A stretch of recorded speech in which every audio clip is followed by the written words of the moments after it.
Este es un trabajo que se desarrolla desde hace unos años en colaboración con la Universidad de Girona, a cargo de un proyecto de investigación del Ministerio en diabetes tipo 1. Entonces ahí lo que se planteó es el problema de la monitorización continua de glucosa. Ahora mismo los pacientes tienen la capacidad de medir cada 5 minutos la glucosa en plasma. Sin embargo, se hace siempre a partir de medidas debajo de la piel, ¿no? Entonces no es una medida directa. Entonces hay algoritmos que necesitan estimar la glucosa en plasma a partir de la medición que tiene del sensor. Y ese es el trabajo que enfocamos aquí, ¿no? Cómo mejorar esa estimación de la glucosa en plasma. El sensor es una aguja que se inserta debajo de la piel, generalmente es en el abdomen, entonces que es donde tenemos una capa, digamos, más gruesa, ¿no? En donde digamos, es más cómodo para el paciente, ¿no?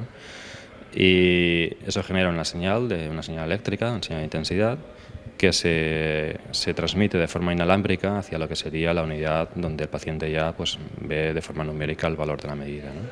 Pues ahora mismo los monitores comerciales aplican reglas muy sencillas para la estimación. Consideran una proporcionalidad, ¿no? Una regla de proporcionalidad simplemente, ¿no? Bueno, más o menos avanzada. Entonces hay que tener en cuenta que existen dinámicas que no se están contemplando, existen retrasos que dependen del paciente. Lo que hemos hecho aquí ha sido incorporar un modelo dinámico de lo que sería el transporte de la glucosa desde el sitio donde se está midiendo hasta el sitio donde tú quieres conocerla, ¿no?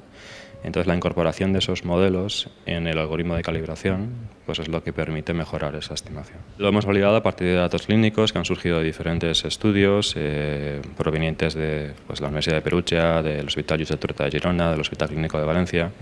Entonces lo hemos comparado con diferentes monitores comerciales, con un monitor de microdiálisis, con monitores retrospectivos, con monitores de última generación en tiempo real.